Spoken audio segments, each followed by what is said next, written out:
Plongez dans l'univers de l'entrepreneuriat. Bienvenue au podcast de Solutions Vitres avec Jimmy Lessard.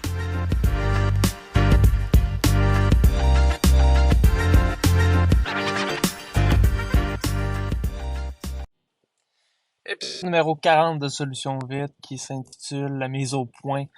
Je veux faire un retour sur le dernier podcast où est-ce que j'expliquais que je quittais l'industrie et pourquoi dans celui-ci je suis de retour pour une saison supplémentaire. Donc, c'est la mise au point. Bonne écoute.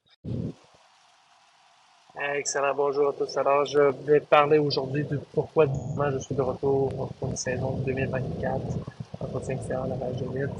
On le sait, mon dernier épisode, je relatais que je quittais l'industrie pour la suite des choses en 2023.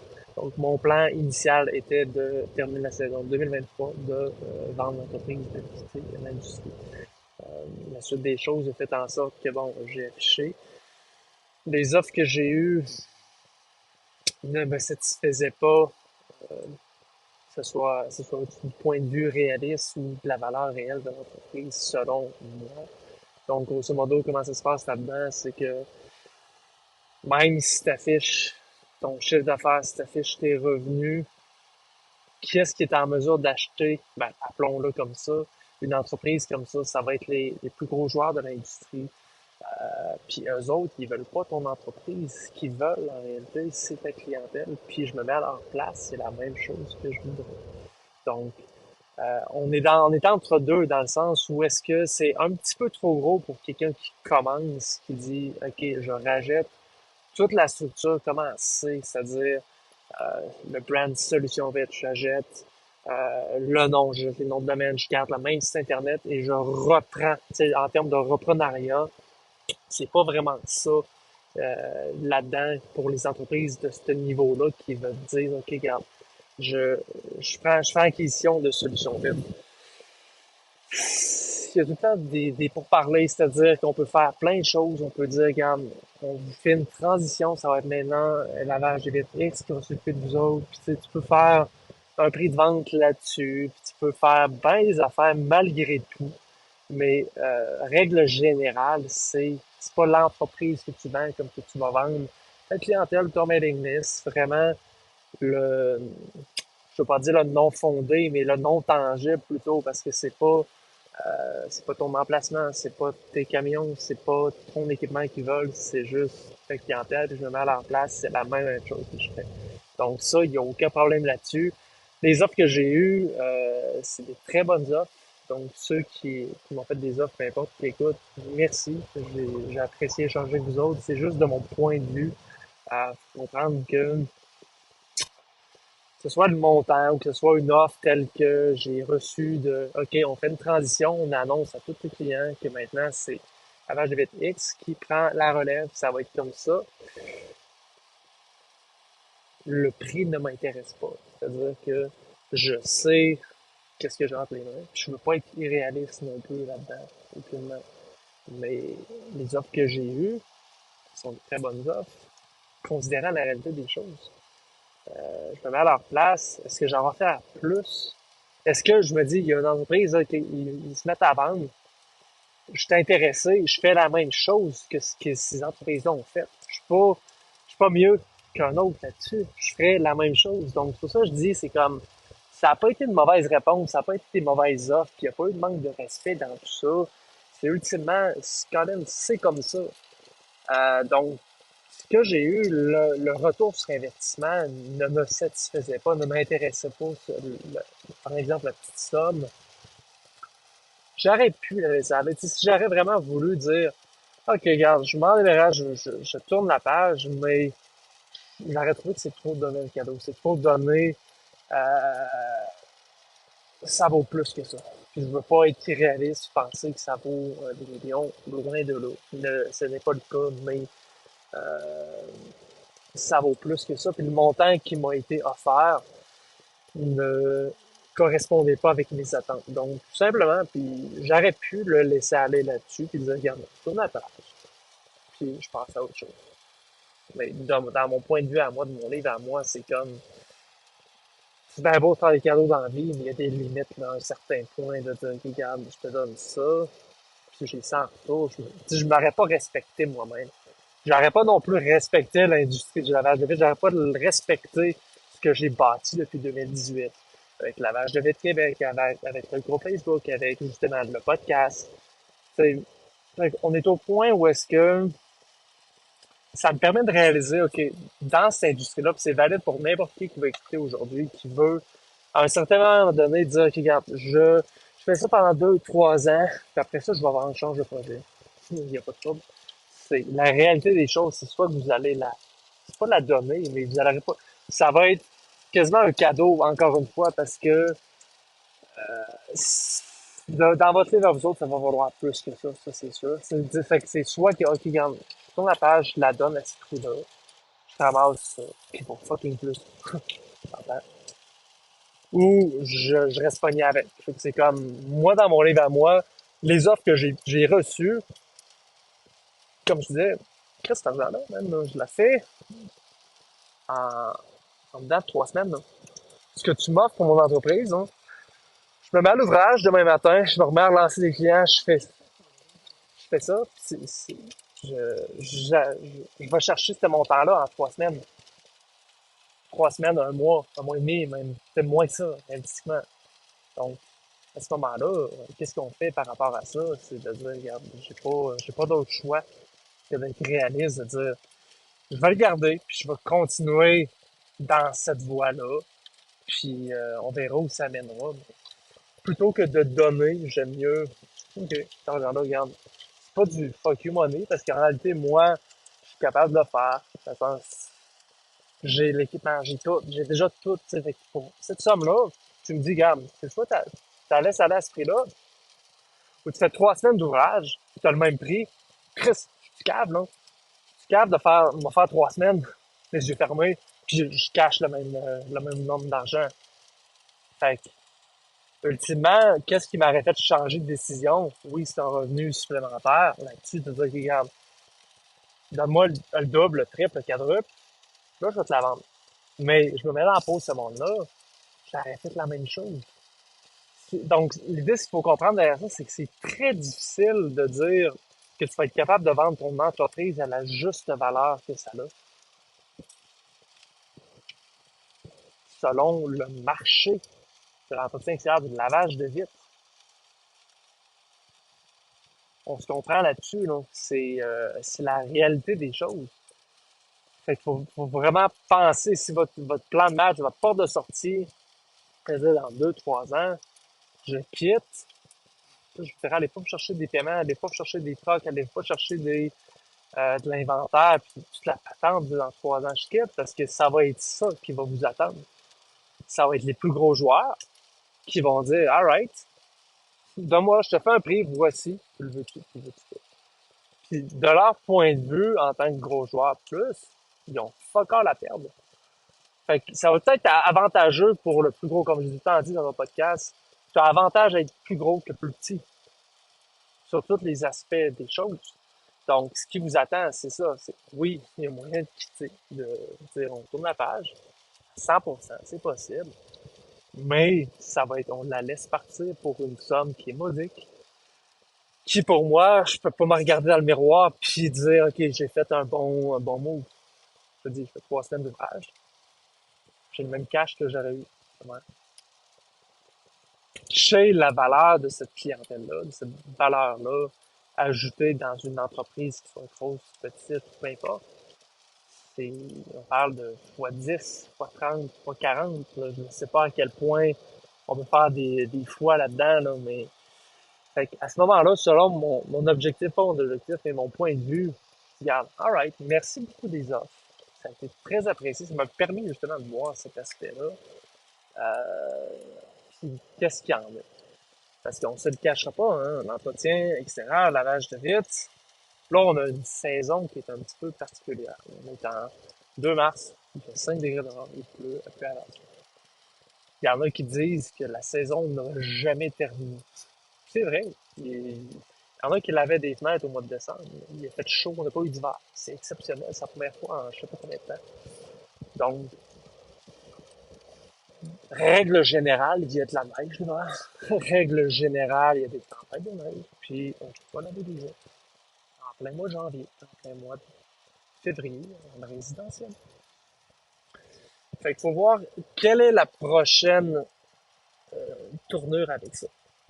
Donc moi, ça m'a fait beaucoup réfléchir d'avoir pas ce discours-là, mais cette réflexion-là à vouloir vendre l'entreprise. Ça m'a permis de voir, OK, la réalité des choses, c'est ça. Ça, tu peux pas la changer. Même si tu dis, regarde, je veux avoir temps, tu vas rester là les bras croisés parce qu'il n'y a personne qui va t'offrir ce montant-là dans l'industrie dans laquelle on est. On est dans le 6, 7, 8 mois par année. C'est pour dire là, que c'est à l'année. Exceptionnellement, cette année, il y en a qui n'ont pas arrêté. Mais on s'entend qu'on fait pas les mêmes chiffres d'affaires qu'au mois de juin, qu'au mois de mai. On s'entend, ça ralentit. C'est ça le problème de cette industrie-là. Malgré tout, c'est le fait qu'on ne tourne pas à l'année. Et également, ce qui m'a amené à réfléchir, de dire que, regarde, qu'est-ce que je fais pour 2024? C'est soit, regarde, soit que je repars, soit que je la vends à ce prix-là, je laisse ça partir, comme j'ai dit, qui résonnait pas vraiment avec moi. Soit que je le laisse de côté, puis c'est pas un actif, c'est quelque chose que j'abandonne. Fait que c'est ça non plus, je voyais pas l'idée derrière ça. Fait que ça a tout le temps ça a tout le temps été sur une base de que Solution Vite, le nom poursuive. Je trouve ça plate, tu sais, puis c'est la réalité, c'est le business, c'est ça. Que le nom disparaisse, c'est comme ça. J'ai dit tantôt, ce serait moi qui aurais été à sa place du monde-là, j'aurais fait la même chose. Mais c'est la réalité. Donc, quel est le plan de match pour 2024 pour moi, Solution Vite? Comme je disais tantôt, ça m'a permis de réfléchir à beaucoup de choses. Si on veut vendre, on veut quitter, c'est soit qu'on la donne, ou soit qu'on met ça dans le placard puis c'est terminé. Tu peux vendre ton équipement, mais on parle de pilote. C'est pas comparable. Tu sais, c'est de te dire, regarde, si tu là-dedans depuis 1 an, 2 ans, 3 ans, puis tu veux éventuellement partir, je te dirais, investis pas trop. Faut pas te monter des dettes, faut pas te monter, te serrer à la gorge, tu sais. J'étais dans cette position-là où est-ce qu'au moment où j'ai voulu vendre, j'avais pas de dette. Encore à ce jour, l'entreprise n'a pas de dette. Donc ça, c'est magnifique. Parce que t'es pas pogné à la gorge, puis ça te permet d'avoir une liberté. De dire, regarde, si je veux foutre le camp, si je veux tourner la page, je peux. Ça, c'est une situation que j'aime particulièrement être. Ne pas être pogné à la gorge. Mais t'imagines-tu, tu veux foutre le camp, t'as 2, 3 paiements de troc, t'as 35-40 000 de dette à la banque, tu veux penser vendre. J'ai des mauvaises nouvelles pour toi parce que ça se passe pas de même. J'en reviens au plan de match. Ce que ça m'a réalisé, ce que ça m'a fait comprendre, c'est que dans l'entrepreneuriat, il y a l'entreprise de service dans laquelle on est. Lavage de vitres, nettoyage routière, tonte de pelouse, fertilisation. On comprend le service, qu'est-ce que c'est. C'est que l'entreprise offre un service à un client résidentiel, commercial, industriel, name it, et retire de l'argent de ça. Il y a à l'opposé quelque chose qui s'appelle un produit. Donc, c'est un produit que tu vas afficher, que tu vas développer, peut-être même que tu vas acheter d'un pays du tiers-monde. Appelons-la comme ça, la Chine. Là, je déconne. Mais tu peux t'acheter un produit, tu peux le créer. C'est ce qu'on appelle l'entreprise de produit. Il y a mille une autres choses. Ça, c'est quelque chose que je commence à toucher un petit peu avec l'entreprise Patriana, comme que vous savez. Mais je suis à des centaines d'années-lumière de connaissances que je suis en service. Mais je touche, je mets le pied là-dedans, je vois qu'est-ce qui se passe. C'est très intéressant. C'est très difficile également. Mais ça me permet, c'était quelque chose que je voulais aller toucher. De voir qu'est-ce qui se passe avec ça, comment ça marche. Ma réalisation est que si, dans un monde idéal, tu es capable de mixer les deux, là, tu as quelque chose de super intéressant. Parce que moi, je suis passionné par le service. Offrir un bon service à la clientèle, offrir une belle expérience. Comme vous savez, j'en ai parlé très souvent. C'est d'offrir ce service-là. Ça, c'est une de mes passions. D'être une entreprise qui aime servir ses clients, qui aime passer une belle expérience à bon moment.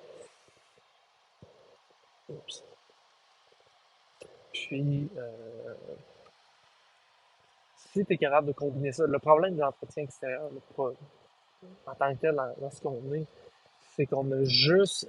Comment ça se résume, grosso modo, que vous soyez seul, vous ayez 20 gars avec vous autres, c'est qu'on vend du temps contre une somme d'argent. Ça se résume à ça, l'entreprise de service. C'est que tu trades du temps contre une somme d'argent. Donc, plus que tu es spécialisé, plus que tu vas être capable de demander beaucoup en échange de ton temps. On s'entend là-dessus.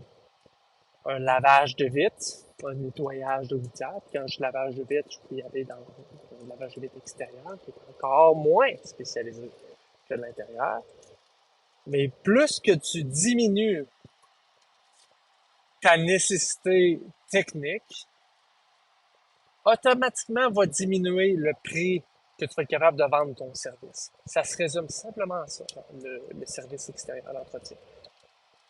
Donc, on s'entend, le lavage de vitres extérieur, le nettoyage aux gouttières, lavage après. Déjà, le lavage à pression, soft wash, on commence à se complexifier parce que là, ça nécessite un petit peu des produits, ça nécessite des achats externes, ça nécessite des produits. Donc là, c'est là que ton temps, il peut valoir plus cher que juste y aller avec justement quelque chose qui est basique. Un nettoyage de gouttière qui ça prend une échelle, un bucket, peut-être des gants. C'est terminé. Tu trades ton temps contre de l'argent. Plus tu te spécialises, tu deviens électricien. Oui, tu vas avoir ton temps pour aller effectuer la tâche, qui est plus complexe que de nettoyer des fenêtres. Si en plus de ça, un électricien va peut-être plugger, je connais pas ce domaine-là, aucunement, il va vendre des boîtes, il va vendre du filage, même je sais pas qu'est-ce qui se passe dans ce milieu-là, mais c'est que tu es capable à ce moment-là de mixer, tu vas vendre ton produit, puis tu vas le jumeler avec ton service d'électricité, exemple. Mais le problème de l'industrie dans laquelle on est, le lavage de vitres, le lavage de gouttière, c'est qu'on trade juste du temps contre de l'argent. Tu peux vendre du grillage sur tes gouttières. C'est bien propre à toi. Personnellement, puis n'importe qui est calé dans le nettoyage de gouttière va te dire que ça vaut à peine une fois sur 10, 10% du temps. Autrement, c'est juste que tu vends quelque chose à quelqu'un qui n'a pas besoin. Ben, il y en a qui prennent ce chemin-là. C'est correct. Je le respecte aussi. Fait que, dans le lavage de vitres, qu'est-ce que tu veux foutre? Tu vendras pas des squidgies, tabarnak. Tu vendras pas... Qu'est-ce que tu veux faire de plus pour bonifier ton service? Et toi, je veux dire, comme je te dis, tu fais du crépine, nous autres, c'est ce qu'on vend en plus. C'en est un option aussi. Tu vends un produit que tu combines à ton service, une crépine de gouttière. Tu peux mettre du grillage. Tu vas le vendre. Tu vends ton produit que tu achètes à un prix inférieur, puis tu vends au pied légal. Donc, ça devient un petit peu plus intéressant. Comprenons le modèle derrière ça. Soft wash, pressure wash, tu nécessites des produits. Donc, en fonction de tes produits, le monde va savoir que c'est pas juste Pocket Bob qui arrive avec sa petite machine à pression électrique, puis il décolle ça, là. Parce que si c'est le cas, je veux dire que vous changez pas cher pour ça. Mais c'est ce que ça m'a amené à comprendre, de dire, OK, voici qu'est-ce qui se passe actuellement. Le problème de, pas mon entreprise, mais du service dans lequel je suis, c'est que je ne suis pas capable de combiner un produit avec un service. Est-ce que je peux changer quelque chose à mon entreprise pour être en mesure de le faire? Est-ce que je rajoute un service? Quelle est la réflexion à avoir? Autant vous autres, pensez à vos services que vous offrez dans le moment. Si la réponse est, OK, je vends du temps contre de l'argent, parce que tu laves des vitres extérieures, tu nettoies juste des gouttières, tu vends du temps contre de l'argent. Ça se résume à ça. Puis le temps, tu vends le temps, le staff que tu vas mettre sur tel contrat, OK, il est plus rapide, il est plus productif, il est meilleur. Après ça, ça vient, hein, OK, quelle est la formation qu'on donne?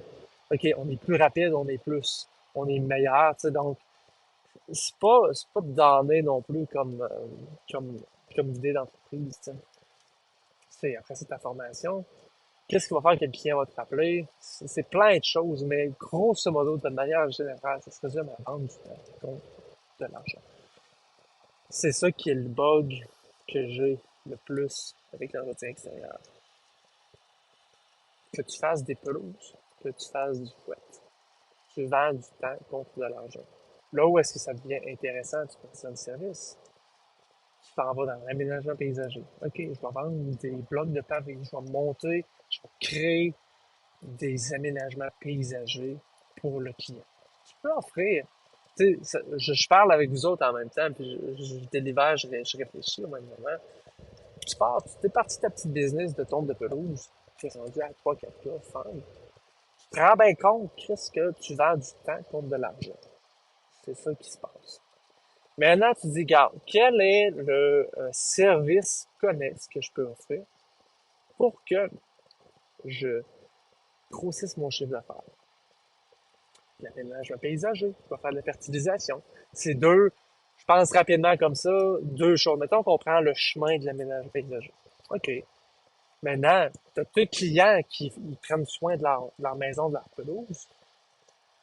Hey, t'envoies ton courriel ou t'en parles quand ils disent c'est job. Hey, ça, on offre un service d'aménagement paysager si vous aimeriez refaire votre cour arrière, votre entrée, votre pavé, peu importe, on offre ce service-là. Oh, c'est intéressant parce que tu as ta base de clients déjà qui, elle, prend ton service, apprécie ce que tu fais.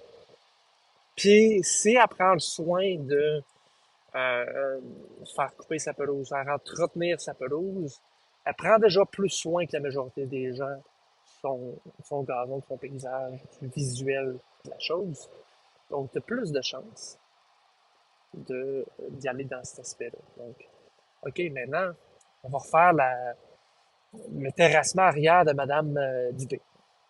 Qu'est-ce que vous aimeriez? Il y a plein de choses qu'on peut faire, tu sais, pour y aller en upsell aussi. C'est OK, regarde, on va aller chercher un design aussi. Tu sais, tu peux travailler de certaines manières. Je connais des grosses entreprises d'aménagement paysager qui ont parti même avec des fucking pelouses. Parce que tu te mets un pied dans la porte, puis après ça, vers où tu t'en vas? Tu t'en vas-tu dans la fertilisation? Tu t'en vas-tu dans l'émondage? Tu t'en vas-tu dans l'aménagement paysager? Fait que tu commences avec tes petites pelouses, peu importe. Puis, OK, là, on ajoute l'aménagement paysager. Donc, comment je me prends à amener l'aménagement paysager avec mes clients? Tu peux y aller sur un bout de crayon.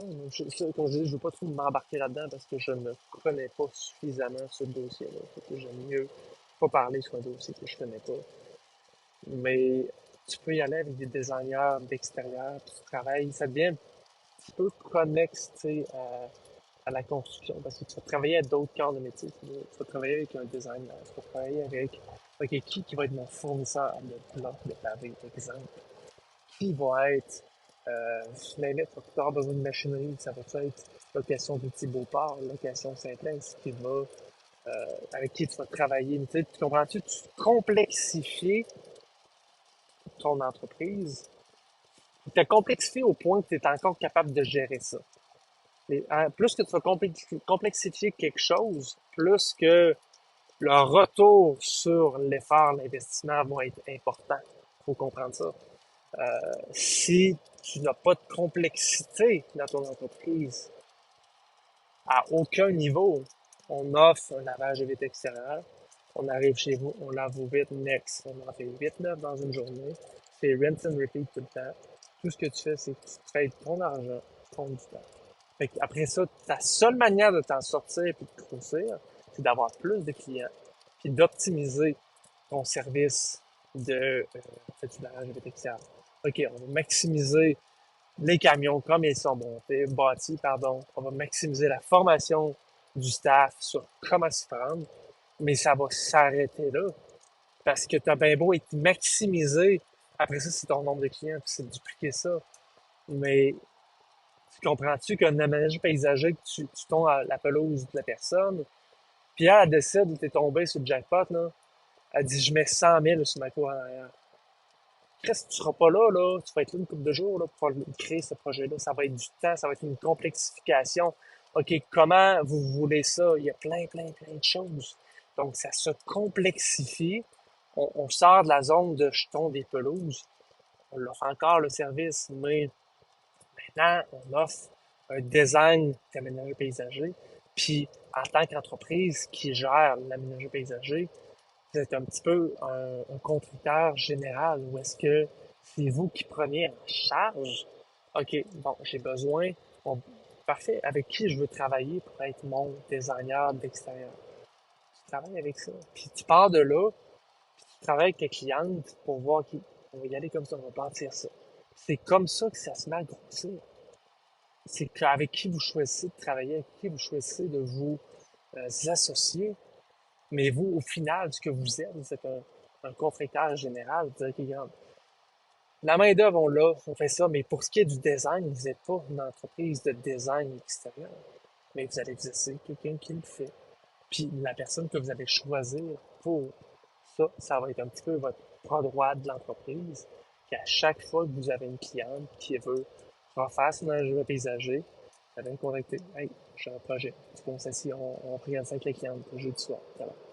C'est aussi simple que ça. Fait qu'après ça, tu tombes sur une cliente qui, OK, elle aime le vibe, pas de vibe d'entreprise, le vibe de la personne avec qui tu as choisi de travailler pour faire le design. Elle déplie 100 000. Chris, c'est un peu plus intéressant qu'une job de 119$ de lavage de vitres extérieures, que tu en fais un, ça prend 25 minutes, tu es parti au prochain. Parce que elle, oui, elle a déplié 100 000, c'est satisfaite à la fin. Quand tu déplies 100 000, puis que tu es satisfait en plus, t'en parles. Tu déplies 119$, tu es satisfait, OK, qu'est-ce qu'on mange pour se faire soir? C'est une mouche, là, dans le sens où t'as pas d'impact réellement.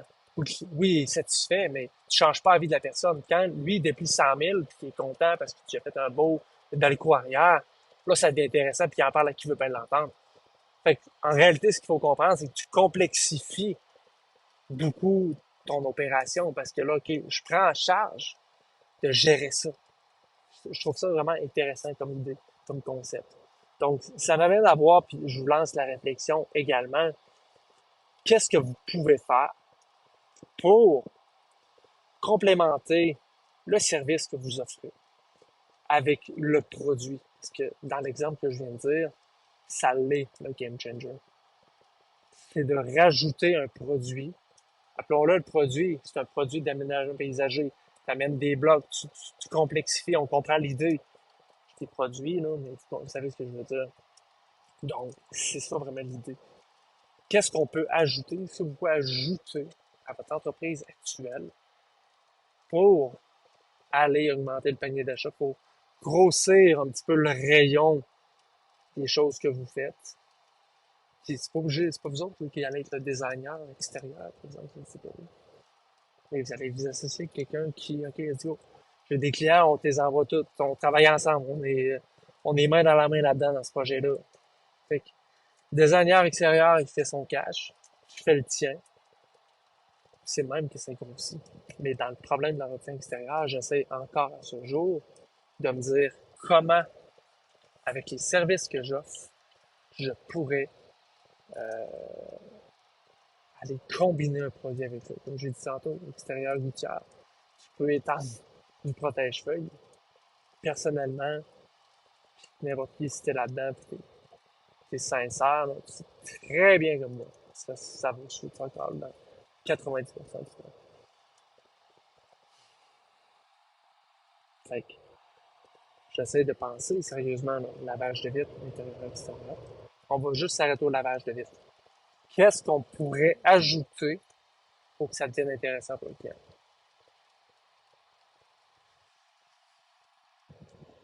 J'ai aucune idée. J'ai aucune idée dans le moment. Ce serait-tu des remplacements de thermo? Parce qu'on se mettra pas à faire du changement de fenêtre. Puis des RBQ, même le thermo, tu dois demander des RBQ. Ça. Mais c'est une idée que je lance, si tu fais dans la fenêtre. Là. OK, on remplace des thermos. Personnellement, ça m'intéresse pas. C'est pas dire que vous autres, ça vous intéresse pas. C'est une idée. J'essaie de complémenter la chose parce qu'on en voit qu'on est dans la fenêtre, il y a beaucoup de thermos qui sont pas changés. Si tu fais juste la lavage de vitre, pourquoi pas? Ça me semble être la chose la plus logique, l'emplacement de thermo. Du scellant. Il y a plein de choses. Fait, on parle, puis je vous dis, c'est vous autres qui allez avoir la meilleure réponse. C'est vous qui enseignez votre entreprise. On va dans les gouttières. Oh, t'as le fucking parfait, là. Tu t'en vas-tu dans la pause de gouttière, là? Ça, c'est de quoi qui m'a toujours un petit peu intéressé. RBQ. Plus de... C'est très dispendieux, la gouttière, spécialement aujourd'hui. Ça peut être intéressant. Pause de gouttière. Puis, tu vois une entreprise qui évolue dans la pause de gouttière, ils délèguent tout le crise de nettoyage de gouttière. Parce ils savent bien que ça vaut pas la peine. Parce que toi, tu vas dire, oui, qu'un job de 500$, ça me prend une heure et demie, 2 heures. Les autres, 500$, c'est rien. Ça vaut même pas la peine de s'arrêter et de mettre du temps là-dessus. Fait que tu peux dire, oui, Chris, c'est 500$ à une heure et demie. Mais lui, il n'est pas dit qu'il fait 5000 durant ce même laps de temps-là. Fait que pourquoi tu vas dire, oui, il crache sur 500$. J'aime mieux cracher sur 500$, savoir que je peux en faire 5000 que l'inverse. Donc, quelle réflexion on a par rapport à ça? C'est ça que je suis en contact personnellement avec des gens qui sont dans la pause de gouttière, parce qu'on réfère des réparations de gouttière, des pauses de gouttière, puis ils en font plus. Ils disent, OK, j'en fais plus de la vidange de gouttière, puis même chose, ils me les envoient toutes. Mais pourquoi ils en font plus? C'est parce que ça vaut pas la peine. Quand tu es rendu, que tu as une structure au point de faire ta installation de gouttière, tu as un RBQ, ta petite vidange de gouttière, là, non? Tout le temps de avec ça. Là. Fait que c'est un pensez-y bien. Maintenant, surf wash, pressure wash, qu'est-ce que tu peux faire? Aucune idée non plus. Je n'ai littéralement aucune idée si t'en vas dans le surf wash, pressure wash, qu'est-ce que tu pourrais faire en upsell pour que tu sais, rendu là, c'est ça le problème, je trouve, de cette industrie-là. Malgré tout, il y a cette 31 minutes 42, je vais m'arrêter, là, parce que faut que j'arrête un moment donné. Mais c'est le résumé de ma situation 2023-2024. C'est que j'ai tenté de vendre, puis j'ai réalisé ce constat-là. Donc, suite à ça, I'm back pour 2024. On redécolle. Puis, à suivre, je tiens au courant, je vais possiblement faire d'autres podcasts. J'en ai fait un pendant que j'étais sur la route. Ça fait plaisir de parler, même moi en parlant. Ça me fait penser à des choses. Donc, ce podcast-là, c'est pas une perte de temps pour moi parce que ça me permet de justement brainstormer en échangeant avec d'autres mondes aussi. Puis si je peux aider d'autres mondes, ma mission est faite à court terme. Si je peux aider une personne, tant mieux. Fait que c'est pas mal ça. Je vous laisse là-dessus. Bonne fin de journée.